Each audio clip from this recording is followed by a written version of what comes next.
Leg পেড়াতে চাওয়া সেই viral July যোদ্ধা তাওরিমা গ্রেপ্তার। ব্ল্যাকমেল ও মামলা বাণিজ্য ও প্রতারণায় অভিযোগে আলোচিত জুলাই যোদ্ধা তাওরিমা জান্নাত সুরভিকে গ্রেপ্তার করেছে পুলিশ। গাজীপুরের টঙ্গীর নিজ বাসা থেকে তাকে আটক করা হয়। তাই গ্রেপ্তার সাম্প্রতিক সময়ে আলোচিত এক বড় প্রতারণা চক্রে পর্দাফাঁসের ইঙ্গিত দিচ্ছে। এক সূত্রে জানা যায়, গুলশানের এক ব্যবসায়ীকে জুলাই আন্দোলনের হত্যা মামলায় জড়িয়ে দেওয়ার ভয় দেখিয়ে প্রায় 2.5 কোটি টাকা হাতিয়ে নেয় একটি সংবদ্ধ চক্র।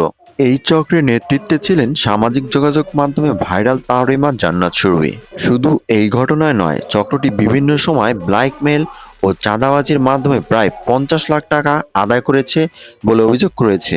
গাজীপুরের ভাওয়াল বদরের আলম সরকারি কলেজের এই শিক্ষার্থী ভাইরাল পরিচিতিকে ঢাল হিসেবে ব্যবহার করে প্রভাবশালীদের সঙ্গে সম্পর্ক গড়ে তোলেন। পরে মামলা ও গ্রেপ্তার, পুলিশের হয়রানি ভয় দেখিয়ে অর্থ আদায় করতেন বলে অভিযোগ রয়েছে। আলোচিত জুলাই যোদ্ধা পরিচয়ের আড়ালে এমন প্রতারণা অভিযোগ জনমনের গভীর প্রশ্ন ও ক্ষোভের জন্ম নিয়েছে। দর্শক, আপনাদের কাছে একটি বিশেষ অনুরোধ রইল, আমার চ্যানেলে যদি নতুন হয়ে থাকেন চ্যানেলটি সাবস্ক্রাইব করে পাশে থাকুন।